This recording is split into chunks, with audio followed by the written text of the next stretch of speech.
नमस्कार दोस्तों, अनमोल साहित्य की दुनिया में आपका स्वागत है। आज हम बात करेंगे जॉर्डन पीटरसन की बुक 12 रूल ऑफ लाइफ की, जिसमें 12 रूल बताए गए हैं जो बहुत ही इम्पोर्टेंट हैं। फर्स्ट रूल, कंधे तान कर सीधे खड़े हो।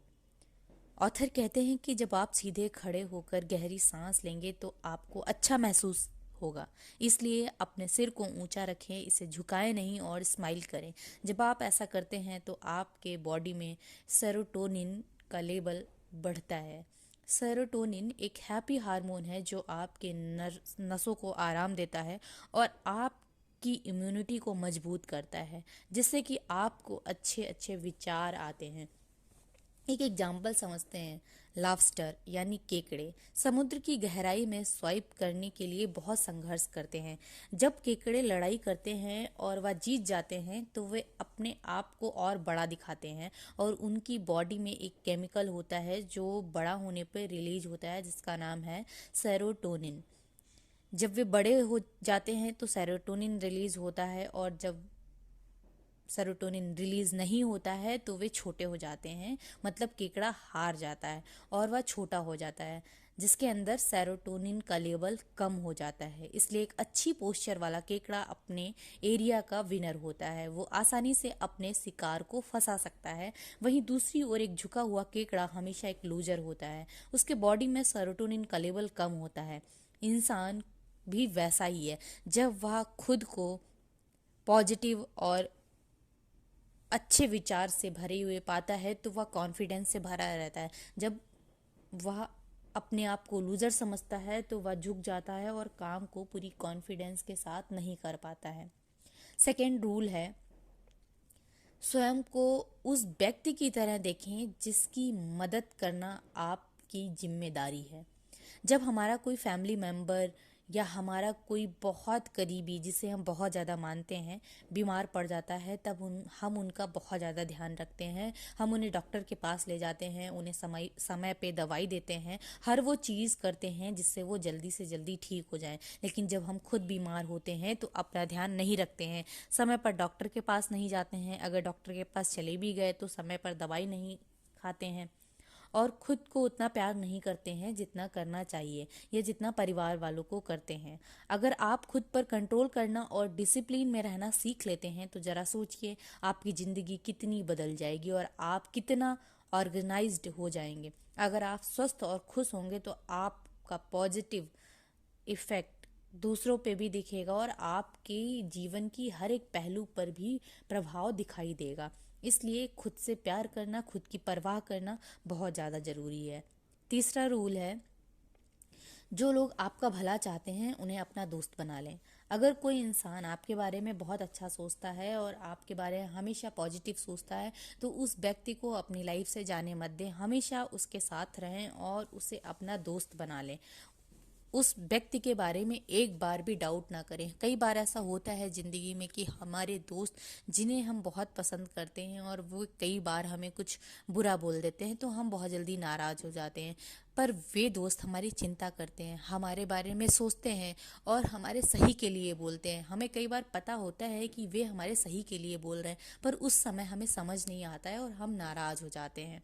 इसलिए हमें उन लोगों के पास रहना है, उन लोगों से ज़्यादा दोस्ती करनी है जो हमें सही चीज़ों पर हमें सपोर्ट करते हैं और बुरे चीज़ होने पे डांटते भी हैं और मना भी करते हैं। ऐसे लोगों का साथ ज़िंदगी में बहुत ज़रूरी है, क्योंकि वे लोग आपको अक्सर मिल जाएंगे जो आपको बुरे समय पे आगे बढ़ाने के लिए प्रेरित ना करके बल्कि उसमें ढकेलने की कोशिश करेंगे।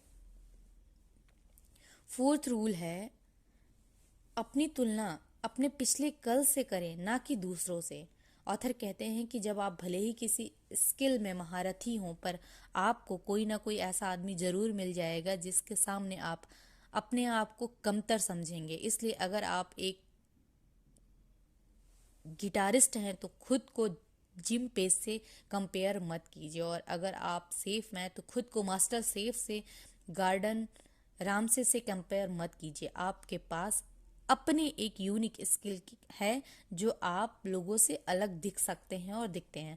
आप खुद में एक यूनिक इंसान है, बिल्कुल आपके जैसा इस पूरी दुनिया में कोई भी इंसान नहीं है। इसलिए आप जैसे भी हैं पूरी दुनिया में आप ही अकेले हैं। आपको एक्सेप्ट करना होगा कि आपकी जो पहचान है वह आपकी खुद की है। आपके जो हुनर हैं वे आपके खुद के हैं। आप अपने हुनर से अपने आप को और बेहतर कर सकते हैं। अगर आप दूसरों की नकल करते हैं तो आप ना दूसरों के रह जाते हैं ना अपने रह जाते हैं। हर दिन खुद को कल से अच्छा बनाने की कोशिश करें, इससे आपको सच में खुद पर प्राउड फील होगा। अपने आप को दूसरों से कंपेयर करना आपको निगेटिव बना देगा, आपके अंदर आत्मविश्वास को कम कर देगा। आप जब अपने आप को खुद से कंपेयर करेंगे तो आप अपने आप को बेहतर इंसान पाएंगे, क्योंकि जब आप कंपेयर करेंगे तो आपने जो बुरा किया है उसे और अच्छा करने की कोशिश करेंगे, उससे अच्छा करने की कोशिश करेंगे और उस बुरी चीज़ को छोड़ना चाहेंगे। और जो आपने अच्छा किया उससे बहुत अच्छा करने की कोशिश करेंगे। और खुद के बारे में सोचना, खुद की तुलना करना आपको तराशता है, आपको निखारता है।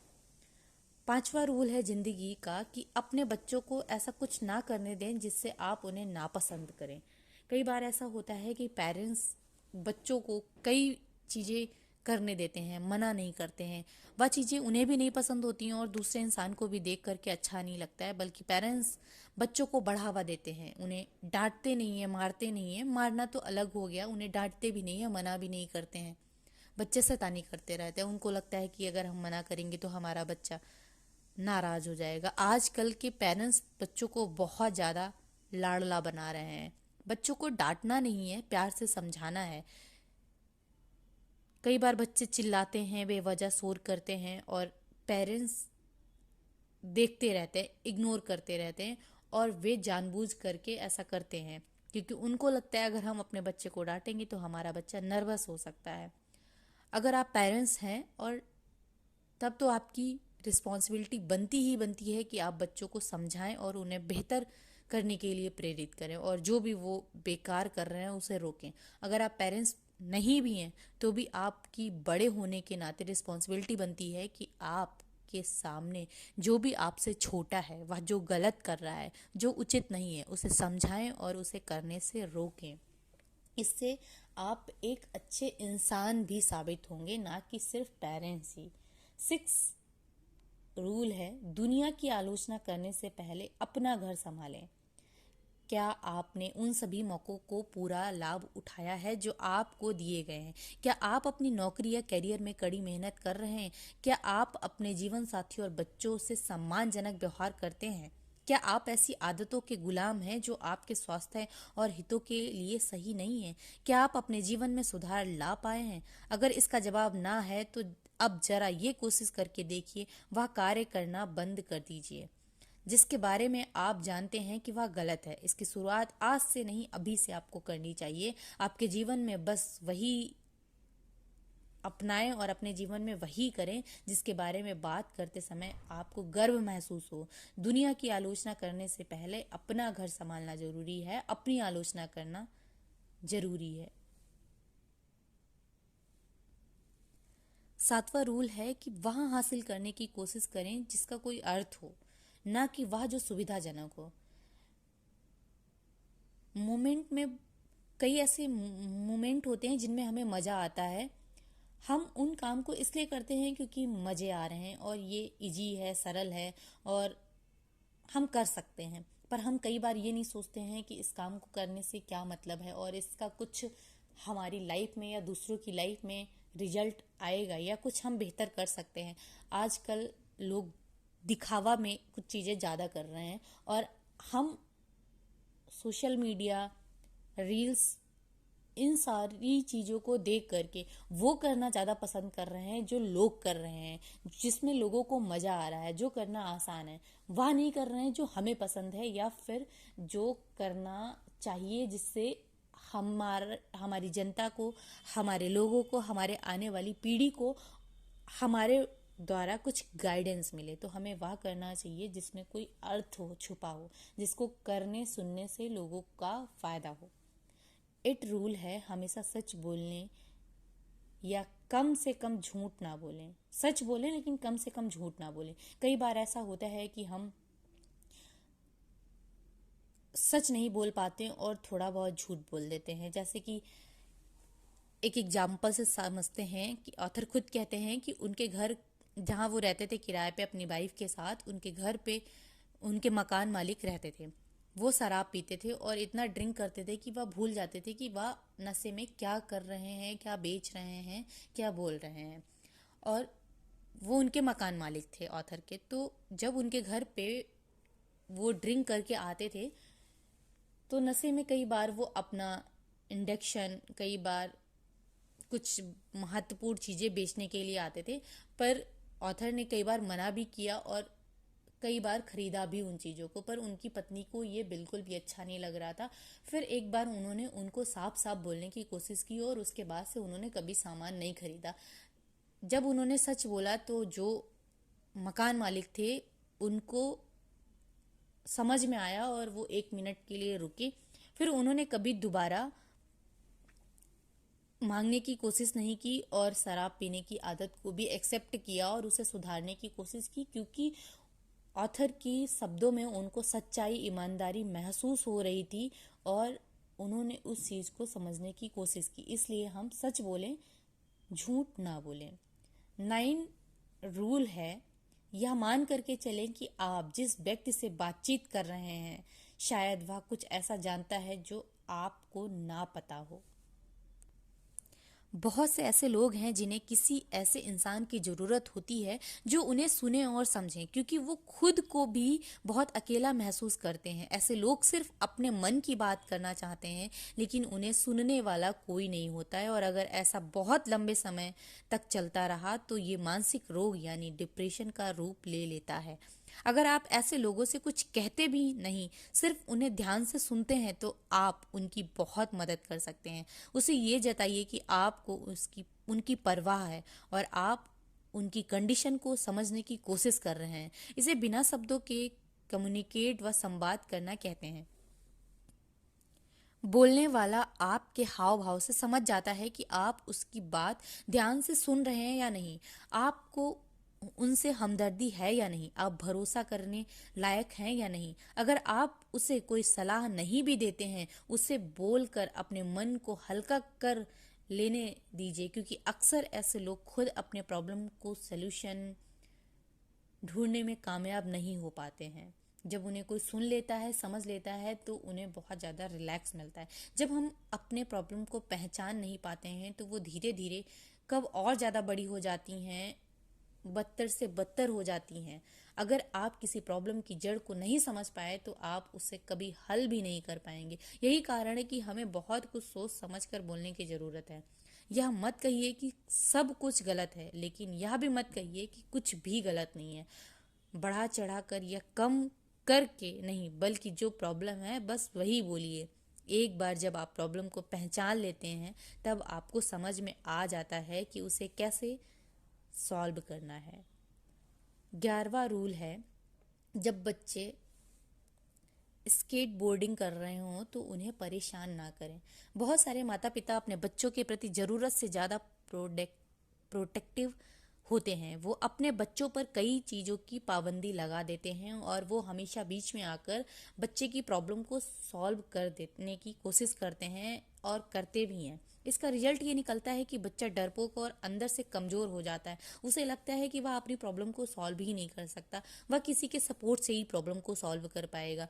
या तो उसके माता पिता या कोई बड़ा इंसान ही जब उसकी प्रॉब्लम को सॉल्व करेगा तभी होगी, वरना वह बीच में अधूरी ही रह जाएगी। वो अपने पेरेंट्स की मदद पर आश्रित हो जाते हैं और वो खुद कोई डिसीजन नहीं ले पाते हैं। ऐसा अपने बच्चों के साथ ना करें। अगर आपके बच्चों को अपने फ्रेंड के साथ झगड़ा हो जाता है तो उसकी बात ध्यान से सुने, लेकिन उन दोनों के बीच आप इंटरफेयर नहीं करें और उन्हें बल्कि समझाएं, ना कि डांटें, ना कि डिप्रेशन में डालने की कोशिश करें। और उनके स्तर से समझाने के साथ उन्हें खुद प्रॉब्लम सॉल्व करने की कोशिश करने दें, जिससे बच्चे के अंदर कॉन्फिडेंस डेवलप होने लगेगा और वह किसी पर आश्रित नहीं रह जाएगा और वह अपनी प्रॉब्लम को खुद हैंडल करने लगेगा। यही सेम चीज़ हमारी रिलेशनशिप में भी लागू होती है। कई बार हम बहुत ज़्यादा ओवर प्रोटेक्टिव बनने की कोशिश करते हैं और बनते भी हैं। हमें लगता है कि सिर्फ हम ही परफेक्ट हैं और हम ही इस काम को बहुत अच्छे तरीके से कर सकते हैं, कोई दूसरा नहीं कर सकता है।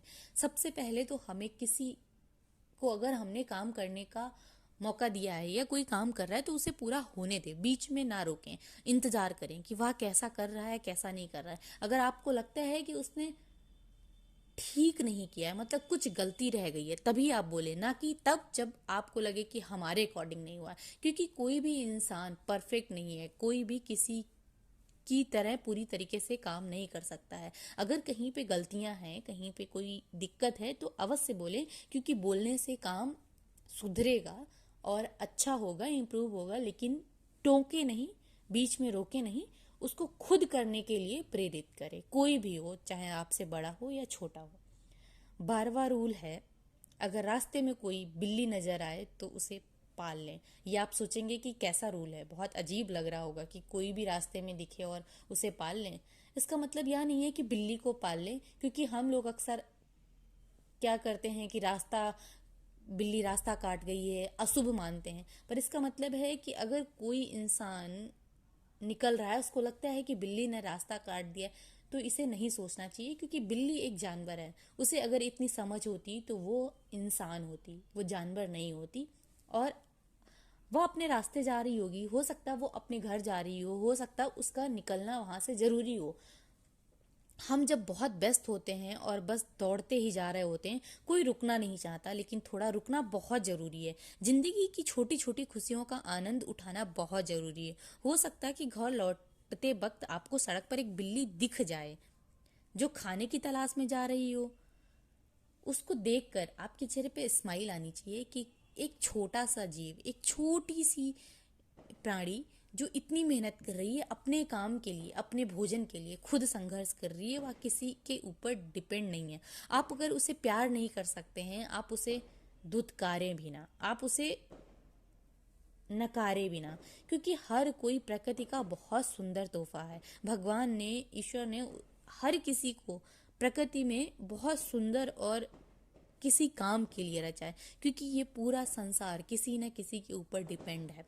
इंसान के ऊपर, इंसान जानवरों के ऊपर भी डिपेंड है, लेकिन हम सिर्फ उन्हें समझते हैं जिन्हें हम पालते हैं या जो हमारे काम आते हैं। हमें अपने सोच का नज़रिया बदलना पड़ेगा, हमें अपनी ज़िंदगी के हर पहलू को बदलना पड़ेगा उस अनुसार जो सही है, जो प्रकृति के अनुसार है, जिससे हम सामंजस्य बिठा सकते हैं और जो दूसरों के भी हित में है। इसलिए अपना नज़रिया बदलें और अपनी नज़र को बदलें, खुद भी खुश रहें और दूसरों को भी खुश रखें। इन रूल को अपना करके अपनी लाइफ को भी बेहतर बनाएं और दूसरों की भी लाइफ को बेहतर बनाएं। और अगर सारे रूल को नहीं अपना सकते हैं तो कम से कम इन 12 नियम में से किसी एक नियम को अपनाएं और दूसरे को भी इन नियम के बारे में बताएं और अपनाने को बताएं। जरूरी नहीं कि यही नियम हो। ये नियम आपको एक संकेत दे रहे हैं, एक मैसेज दे रहे हैं कि इस तरह के नियम हो सकते हैं। आप अपने अकॉर्डिंग, आपको जो सही लगे आप करें, बस कुछ ना कुछ बेहतर करें। धन्यवाद।